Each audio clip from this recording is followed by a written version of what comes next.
वो 3 जुमले बोल देते हैं जो नहीं बोलने चाहिए। रोना आपके ब्रेन के लिए, आपकी आईज़ के लिए, आपकी बॉडी के लिए बहुत हेल्दी चीज़ है। जब आपका बच्चा आपके सामने रोता है तो जो आपका इनर चाइल्ड है वो उदास होता है, वो फ्रस्ट्रेट होता है, वो एंग्री होता है।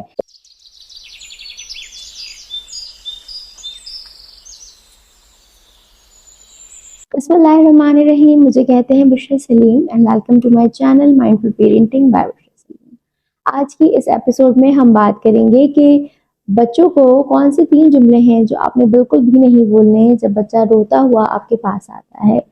बच्चे जब उमूमन रो रहे होते हैं तो हमें लगता है कि वो बहुत रोते हैं क्योंकि छोटे बच्चे होते हैं तो उनका इम्पल्स कंट्रोल जो है यानी अपने जज्बात पे काबू रखना, चाहे वो गुस्सा हो चाहे वो रोना हो, वो नहीं उस वक्त तक बना होता, उनके दिमाग का वो हिस्सा बन रहा होता है, प्रोसेस में होता है। तो जिस वजह से बच्चे जो है वो बहुत ज़्यादा बिग रिएक्शंस देते हैं हर चीज़ में, हर चीज़ को बहुत ज़्यादा फील करते हैं।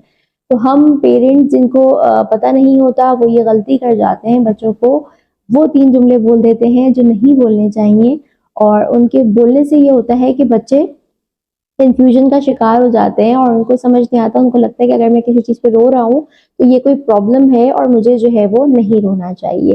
तो चले हम बात करते हैं कि वो पहला जुमला कौन सा है कि जब बच्चा रोता है और आपको बिल्कुल नहीं बोलना चाहिए। तो पहला जुमला है, जब बच्चा रोए तो आपने उसे बिल्कुल नहीं कहना कि चुप हो जाओ, पहले आप चुप हो फिर हम बात करेंगे। क्योंकि जब आपके पास जब बच्चा आता है और आपको लगता है एक छोटा-सा मसला है और वो उस पे रो रहा है तो इस इतना कोई बड़ी बात तो है नहीं, यानी कि उसका टॉय टूट गया है या किसी ने उसका टॉय छीन लिया है, तो आप कहते हैं कि भई रो नहीं, पहले चुप हो जाओ उसके बाद हम बात करेंगे। क्योंकि आप इतने फ्रस्ट्रेट हो चुके होते हैं, इतने थके हुए होते हैं और ज़्यादा तो जो है वो आपका अक्सर लोगों को बच्चों के रोने पे शदीद गुस्सा भी आने लगता है और उनको होता है बस किसी तरह पहले इनको चुप कराओ, ठीक है? तो आप अनकॉन्शियसली उनको डिस्ट्रैक्ट करना शुरू हो जाते हैं और जब आप बहुत ज़्यादा फ्रस्ट्रेट होते हैं तो आप उन्हें डाँट भी देते हैं कि भई चुप हो जाओ पहले, फिर हम बात करेंगे।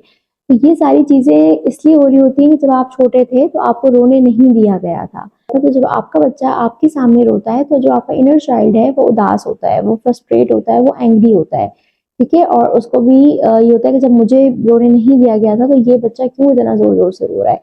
तो आप अनकॉन्शियसली कोशिश करते हैं किसी भी तरह से उसको चुप कराएँ। तो अगर आप किसी भी चीज़ से सब ट्रिगर हो रहे हैं और आपको गुस्सा आ रहा है आपके बच्चे के किसी बिहेवियर से, इसका मतलब आपका इनर चाइल्ड जो है वहाँ पे उसको वर्किंग की ज़रूरत है, वहाँ पे आपको हीलिंग की ज़रूरत है।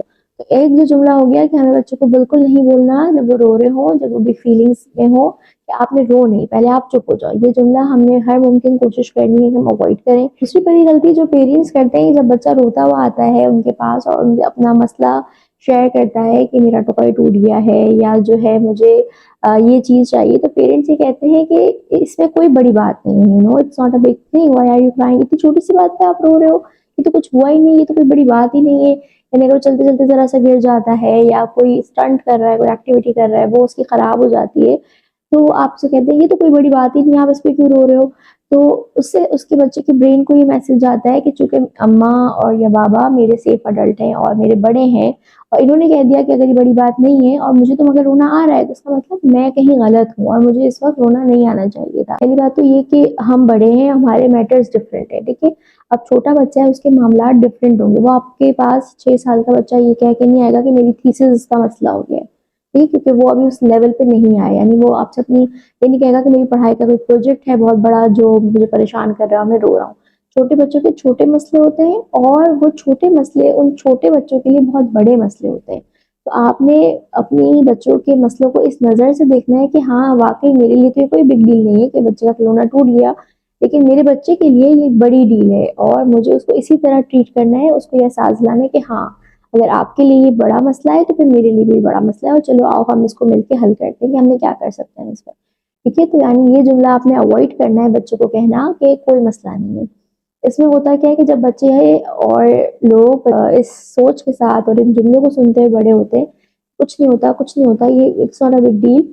वो जब ज़िंदगी के रिश्तों में बनते हैं, चाहे ऑफ़िस कलीग के साथ या बॉस के साथ या शादी होती है, ज़िवाजी ज़िंदगी और उसमें प्रॉब्लम्स आना शुरू होते हैं, तो प्रॉब्लम्स बड़े होते हैं लेकिन चूँकि उनकी ब्रेन की फंक्शनिंग इस तरह की हो गई होती है कि आप बहुत ड्रामेटिक हो, आपको बहुत ज़्यादा फ़ील होता है और आपको ये तो कोई मसला ही नहीं, बचपन से ही सुन-सुन के जब वो बड़े हो जाते हैं, उनको लगता है कि यार मसला है और मैं खुश नहीं हूँ अपनी ज़िंदगी में, चाहे शादीशुदा है, चाहे ऑफ़िस में मैं खुश नहीं हूँ।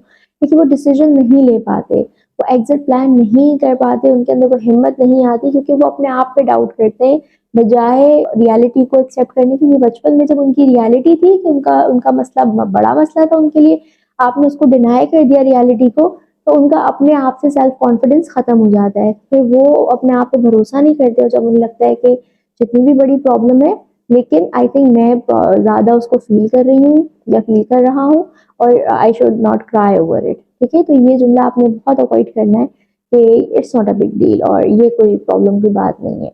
तीसरा जुमला जो पेरेंट्स बहुत ज़्यादा बोलते हैं अपने बच्चों को वो ये कि आप तो ब्रेव हो, आप क्यों रो रहे हो, आप तो बहुत स्ट्रांग हो, आप तो मेरी स्ट्रांग बेटी हो, आप तो मेरा स्ट्रांग बेटा हो।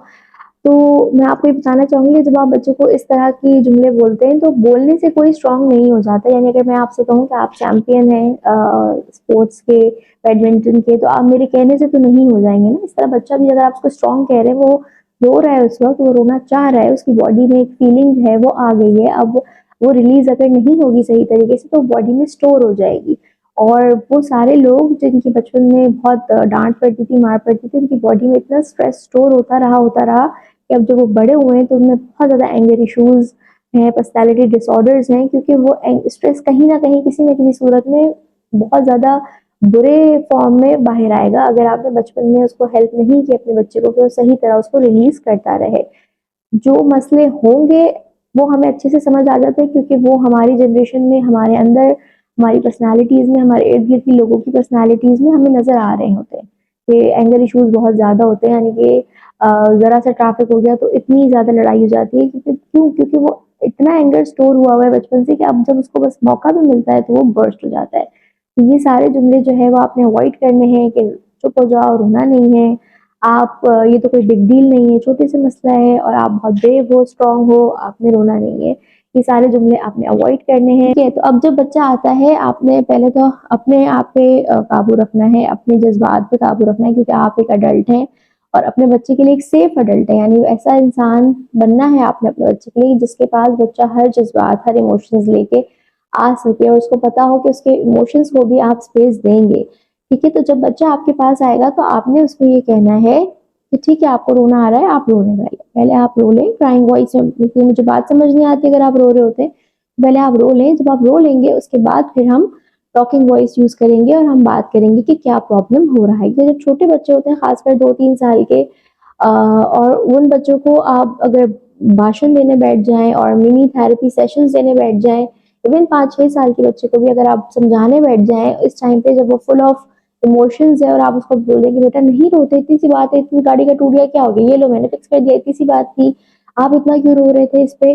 तो बच्चे के जो ब्रेन को मैसेज जाएगा वो ये जाएगा कि बात तो वाकई छोटी सी थी और मैंने ओवर रिएक्ट किया, तो मैं जो है वो रिएक्शंस जो है वो ज्यादा देता हूँ।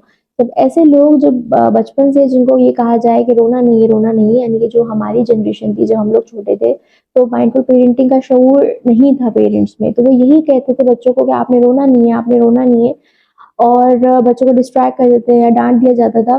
तो फिर उसका नतीजा क्या हुआ है कि जब हम बच्चे जो इस तरह के इसमें बड़े हुए हैं, तो जब हमें अब कोई बड़ी मुश्किल आती है लाइफ में, कोई परेशानी आती है तो हमें रोने का दिल चाहता है, बट हमें रोना बहुत ही मुश्किल चीज लगता है। और जब हम रोते हैं तो बहुत दफा बहुत सारे ऐसे लोगों से आपका सामना जरूर हुआ होगा, जब वो रोते हैं तो उनको अपना आप कमजोर महसूस होता है, क्योंकि रोना एक कमजोर इंसान की निशानी नहीं है।